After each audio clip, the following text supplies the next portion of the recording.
Hey, what's up? Eddie here, and I've got another book review for you. This one I read actually a couple weeks ago. I finished it. It's called The Power of Self-Compassion by Laurie Cameron, and is actually one of the books from the Great Courses series on Audible. I listened to this book on Audible, and it was a great book. Uh, Maybe not a book that a lot of people would enjoy reading just because it, well, one, if you're listening on Audible, which I listened to this book on Audible, um, you might find that it's difficult for you to focus because as you're listening to the book, there's exercises that you need to do. And I actually found the exercises really helpful and relevant to practicing compassion and self-compassion. And some of my biggest takeaways from the book were that we need to have more compassion with ourselves the same way that we would have compassion, say, for a baby or a child, and to practice this in the moment as often as we can. And a lot of times when we're in an elevated emotional state, it's difficult for us to practice self-compassion and to stop, and then bring ourselves back into composure.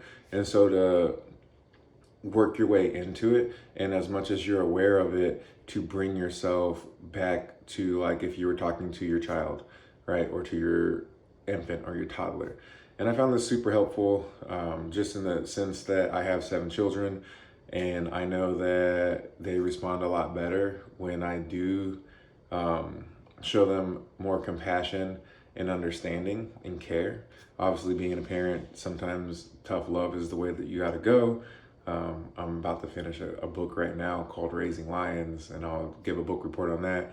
And it's really fascinating. But for practicing self-compassion, in order to have compassion for my children, I have to have compassion for myself, right? And so got to be able to reel it in as often as possible. And ultimately, it's something that you get better at with practice, right? Just like writing with your left hand is uncomfortable today, practicing self-compassion can be uncomfortable today. And so that was my biggest takeaway.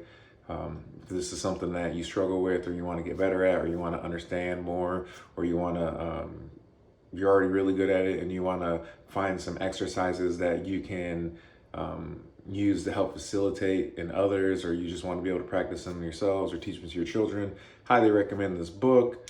I'm grateful that I read it, and yeah, hope that this book review was worth your time. Let me know what you think if you've read it, and any book suggestions that you have for me. One love, fam.